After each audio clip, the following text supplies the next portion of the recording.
예수의 잃어버린 세월 제2장 노토비치가 발견했다는 이사전.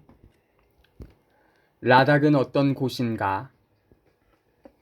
라닥은 원래 티벳 제국 그레이트 티벳의 일부였다. 그런데 끊임없이 몰려왔던 북방의 침입자들이 카스미르를 정복하기 위해 이곳을 지나갔는데 이곳은 그러한 침입자를 막기 위한 전장이 되어 폐허가 되었고 이곳을 점령한 정복자가 바뀜에 따라 티베트의 수도에 대한 라사에 대한 통치권마저도 잃어버렸던 것이다. 카스미르와 라다크를 각기 다른 시기에 정복했던 회교도들은 미약한 소티벳, 리틀 티벳, 라닥 주민들을 강제로 개종시켰다. 그 후 라닥은 시크 교도에 의해 카스미르에 병합됨으로써 정치적 분쟁이 종식됐다. 이리하여 라닥인들은 그들의 옛 종교를 찾을 수 있게 됐다.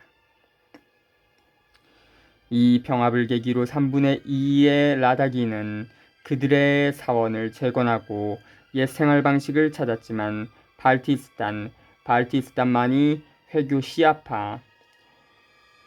시아티스로 남았다. 그렇지만 시아파는 여러가지 풍습과 일부 다처제 등을 보건대 회교와 유사한 점이 거의 없다. 라마교인들은 그들이 언젠가는 조상의 신앙으로 복귀하리라는 희망을 버리지 않고 있다고 몇몇 스님이 나에게 알려졌다.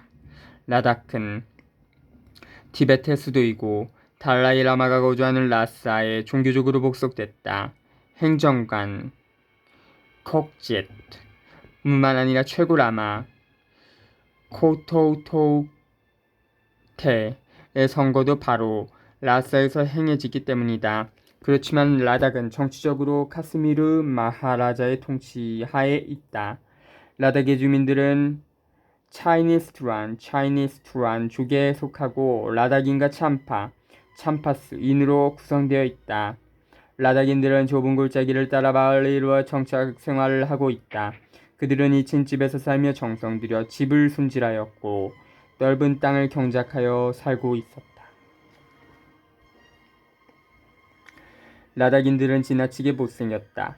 짧은 키, 깡마른 체구, 굽은 등, 작은 머리, 좁은 이마, 튀어나온 광대뼈, 몽고족 특유의 검고 둥근 눈, 납작한 코, 크고 얇은 입술, 수염 없는 턱, 움푹 패인 볼, 깊게 패인 주름 등등이 라닥인 뿐만 아니라 모든 티베딘의 보편적인 생김새였다.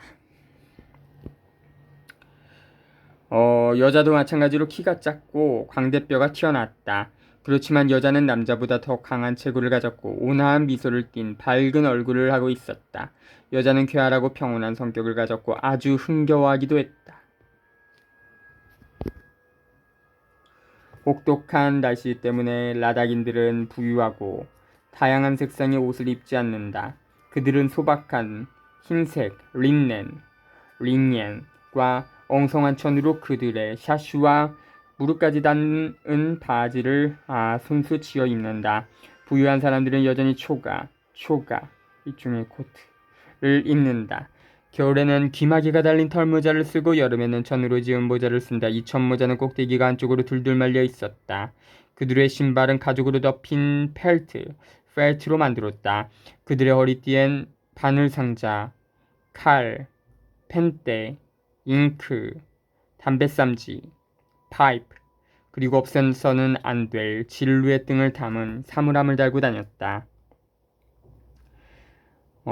대체로 티베딘들은 이처럼 게을러서 머리를 한번 길겠다 느리면 적어도 3개월이 지나야만 다시 머리를 닦는다. 샤스도 입은 채로 누더기가 되기 전에는 내버리지 않는다. 그들이 입고 있는 코트는 항상 더러웠고 등에는 얼룩이 묻어있다. 이것은 그들의 따은 머리에 매일 바르는 기름 때문이다. 그들은 목욕을 1년에 한 번씩 하는데 그것도 스스로 하는 게 아니라 법에 정해졌기 때문이다. 이 때문에 냄새가 풍겨 그들 근처에 갈 수가 없다. 반면 여자들은 아주 청결하고 건강하다. 여자들은 날마다 그것도 아주 사소한 구실을 잡아 몸을 씻는다. 여자들은 짧고 청결한 시미즈, 부인옷을 입고 눈부시게 하얀 그들의 피부를 가리고 다녔다. 또한 그들은 포동포동한 어깨에 자켓을 두르고 다녔고 그 자켓의 옷깃은 빨갛고 푸른 니커보커 안쪽으로 말려 있었다. 그들이 입고 있던 니커보커는 추위를 막기 위해 부풀어 있었다. 신발은 빨간 수가 놓인 반장화였는데 안에는 모피가 들어 있었다. 그리고 실내복은 주름지고 넓은 천치마였다. 머리칼은 촘촘하게 따 늘어뜨렸고 머리엔 핀을 꽂아 크고 헐거운 천조각을 달고 다녔다. 이 모습은 마치 이탈리아 여성의 패션과 비슷했다. 머리 장식 아래엔 기묘하게도 동전, 메달 조각, 심지어 환히 빛나는 조약돌까지도 매달려 있었다. 여자들은 천이나 모피로 만든 귀마개를 하고 다녔고 등을 보호하기 위해 양가죽을 입고 다녔다. 가난한 여인들은 보통 짐승가죽 등바디를 입었고 지체 높은 여인들은 붉은 천에 금수를 단 외투를 걸치고 다녔다. 걸을 때나 친구를 찾아갈 때나 여인들은 항상 원추형 바구니를 등에 쥐고 다닌다. 바구니의 작은 밑면은 땅을 향하고 있었고 그 안에는 이 나라의 주연료인 탄이 들어있었다. 모든 여자들은 정당하게 얼마만큼의 돈을 소지했는데 대개 이 돈으로 그들은 보석을 샀다. 적은 액수의 돈으로 커다란 터키 옥을 구입해 여자들은 자신의 따라 내린 머리에 여러가지 장식을 한다. 라닥의 여인은 자유롭고 존경받기 때문에 동방의 다른 모든 여인들은 라닥의 여인들이 향유하는 사회적 지위를 부러워하고 있다. 여인들은 약간의 밭일을 제외하고 다른 사람을 방문하면서 많은 시간을 보낸다. 그런데 그들은 방문을 해서도 한가로운 잡담을 하지 않는다. 라닥의 정착민들은 농사에 종사하고 있지만 땅을 많이 소유한 사람이 거의 없어서 개인에게 할당된 땅이 10에이커를 넘지 못한다. 그 땅에서 번 수입은 세금 지불이나 생계연명을 위한 필수품조차도 마련하기 어려웠다. 육체노동은 일반적으로 천시됐다. 사회의 최하층민은 뱀이라고 불렀는데 사람들은 그들과의 결연을 아주 꺼렸다. 밭일이 없는 한가한 때엔 주민들은 티벳 염소 사냥에 몰두한다. 티벳 염소 가죽은 인도에서 아주 고급품에 속한다. 한편 사냥 도구를 구입할 만한 여유가 없는 가난한 사람들은 품팔이 일꾼 쿨리가 된다. 여자는 피로를 잘 참고 남편들보다 건강하기 때문에 쿨리는 여자들도 하고 있다.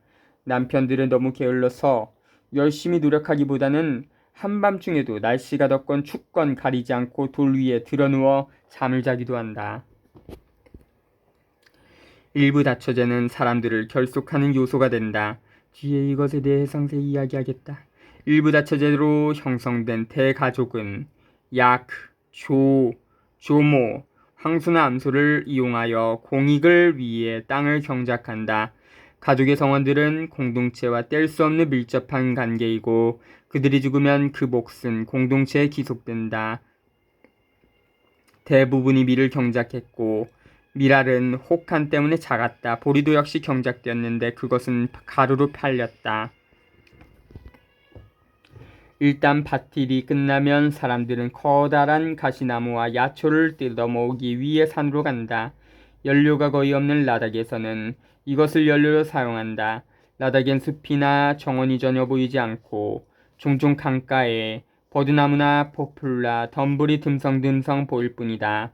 마을 근처엔 백양나무가 보이기도 하지만 땅이 척박해 잘 자라지 않는다. 무엇보다도 주택을 보면 나무가 부족하다는 것을 명백히 알 수 있다. 집은 햇볕에 말린 벽돌로 짓기도 했지만 적당한 크기의 돌과 진흙, 볏짚의 반죽을 사용해서 많이 졌다. 이 건물들은 정면이 하얗게 도색된 2층 집이었고 어두운 색이 칠해진 창문도 있었다.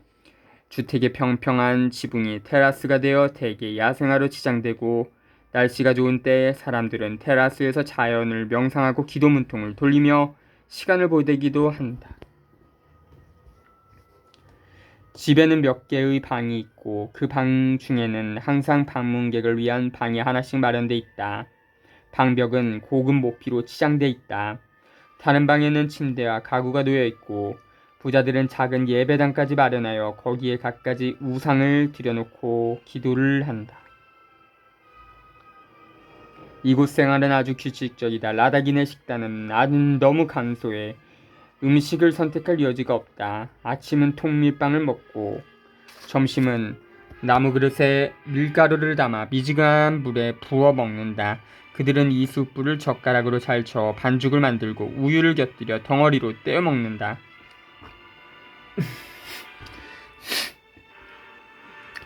저녁은 빵과 차를 마시고 육식은 불필요한 사치로 여긴다. 운동선수들만이 아닌 이 나라에 많이 서식하는 야생염소, 독수리, 흰꺽 요리를 조금씩 식사에 곁들여 먹을 뿐이다. 사람들은 아주 사소한 명분을 따라 하루 종일 술을 마신다. 그들이 마시는 술은 알코올의 농도가 낮고 발효가 안 된 창이란 맥주다. 만일 라다긴이 조랑말을 타고, 사실 조랑말을 탈 만큼 부유한 사람은 거의 없다. 이 자리를 찾아서 이웃 지방에 간다면 그는 소량의 음식을 준비해 간다. 여행 중에 저녁 시간이 오면 시냇가에서 멈춰 작은 나무컵, 이것을 반드시 지니고 다닌다. 밀가루 반죽을 만들어 먹는다. 라닥 전체 주민의 반수에 달하는 참파인, 더 참파스, 방랑자라는 뜻은 정착 생활을 영위하는 라다긴보다 더 가난하고 더 미개하다. 대부분의 참파인은 운동선수고 농사에 관심이 없다. 그들은 불교를 믿는다고 하지만 먹을 것이 떨어지지 않으면 절에 가지 않는다. 그러니 게임과 식량을 교환하고 있다. 보통 그들은 추위가 혹독한 산정에서 야영을 한다. 대부분의 라다킨이 진실하고 호학적이지만 가망 없을 정도로 게으른 데 비해 참파인들은 아주 성급하고 활기가 있으며 지독한 거짓말쟁이, 더욱이 그들은 사원을 최고로 경멸한다고 가식적인 말을 내뱉기도 한다. 이기도 하다. 참파인 중에는 캄파소인도 포함된다. 캄파소인은 라사의 외곽에서 태어나 떠돌이 집시처럼 고지에서 초라한 생계를 유지하고 있다. 어떤 일에도 적합하지 않고 신체적 결함 때문에 그들이 사용하는 언어가 그 지역의 언어와는 다르기 때문에 그들은 경멸의 대상이 되고 있다. 사람들은 단지 그들이 배고픔을 참지 못하고 떼지어 마을로 내려올 때는 동정을 베풀기도 하지만 그 외엔 대개 그들에게 모욕적이었다.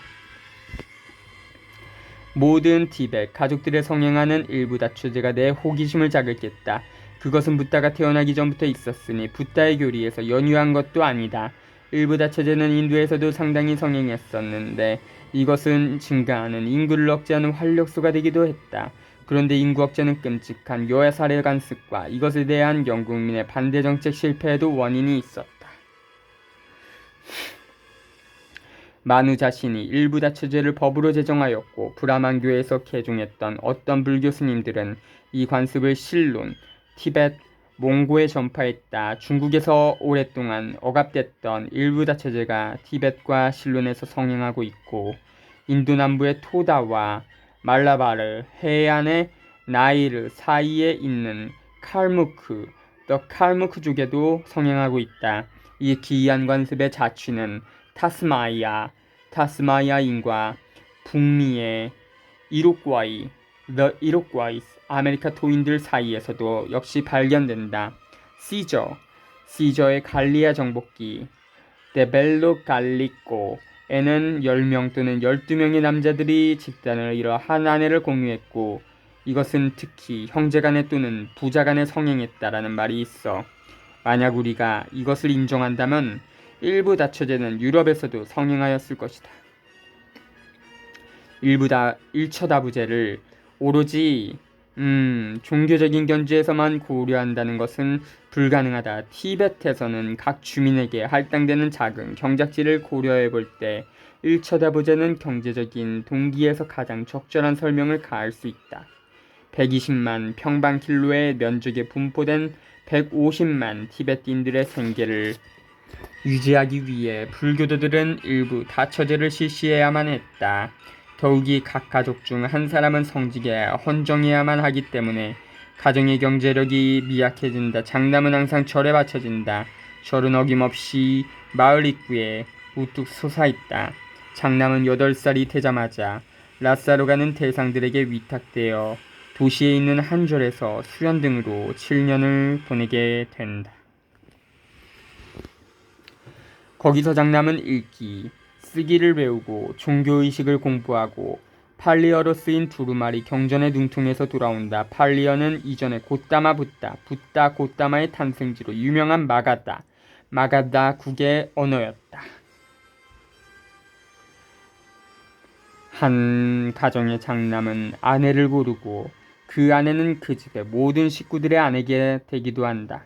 남편의 선택과 결혼 예식은 아내와 남편이 아들 하나를 장가보내기로 결정하자마자 가족 중 맏아들이 홍기에 찬 딸을 가진 이웃을 찾아간다. 첫 번째, 두 번째 방문 때는 창을 마시며 다소 평범한 대화가 오간다. 그리고 젊은이가 그 집 딸을 아내로 맞이할 의사를 밝히는 것은 바로 세 번째 방문에서이다. 그리고 나서 딸이 소개되는데 대개 라닥에서는 얼굴에 베일을 쓰지 않고 다니기 때문에 그 딸이 구원자에게 생소하지는 않다. 결혼은 처녀가 동의를 내야 비로소 가능하다. 처녀 측에서 구원을 받아들인다면 그녀는 구원자를 따라가 그의 아내가 되고 동시에 그의 형제들의 아내가 된다. 외의 아들은 대개 남편이 2-3명 있는 아내에게 구원을 제의한다. 이러한 제의는 거절당하는 경우가 거의 없기 때문에 젊은이는 곧바로 그의 새 가족에 합류하게 되는 것이다. 신혼부부의 양치는 대개 첫 아이가 탄생할 때까지 신혼부부와 함께 산다. 첫 아이가 태어난 후 아기의 조부모는 전 재산을 신혼부부에 넘겨주고 그들과 떨어진 작은 거처를 마련하여 산다. 결혼은 부모들에 의해 종종 어린이들 사이에서도 약점이 된다. 그래서 서로는 떨어져 살다가 정년기에 이르면 같이 살게 되는 것이다. 여자는 남편과 연인을 많이 거느릴 수 있는 권리가 있다. 만일 여자에게 연인이 생긴다면 그녀는 그 연인을 집으로 데려와 그녀의 모든 남편들에게 징투, 연인이 생겼음을 알린다. 한편 이 소식을 남편들은 아주 태연히 받아들인다. 여기서 질투는 거의 없다. 티베틴들은 너무 냉담해서 사랑을 모른다. 남자가 가진 질투 감정은 시대착오적이다. 한마디로 사랑이란 티벳 남자의 눈에 이기적이고 부당한 것으로 비치고 있는 것 같다. 남편이 하나 부족할 경우 여자는 총각이나 호라비를 구한다. 라닥에서는 호라비가 아주 적다. 일반적으로 아내가 그들의 허약한 남편들보다 장수하기 때문이다. 가끔 업무 때문에 잠시 마을에 머물러 있는 여행 스님이 남편으로 선택되기도 한다. 동시에 여행을 하거나 일자리를 마련하기 위해 이웃 지방에 나들이 간 남편은 유숙할 때마다 같은 신자들에게 환대를 받는다. 여성들은 그들의 특이한 지위에도 불구하고 존중받고 있으며 남편이나 징투를 선택하는데도 완전히 자유스럽다. 여성들은 항상 상냥하고 그들이 가고 싶은 곳은 어디든 자유롭게 갈 수 있다. 여성의 출입이 엄격히 제한된 유일한 곳은 사원에 본 예배당 한 곳뿐이다. 자식들은 어머니만 존중할 뿐 아버지들은 너무 많기 때문에 애정을 느끼지 않는다. 티베트의 일부 다처제를 논하기 위해선 우선 이 제도를 인정하지 않으면 안 된다. 이 제도가 없다면 인구가 엄청나게 증가하고 기근과 재난이 온 나라에 확산됨과 동시에 지금까지 전혀 알려지지 않았던 절도, 살인 그리고 많은 범죄가 꼬리를 물고 엄습할 것이기 때문이다. 자주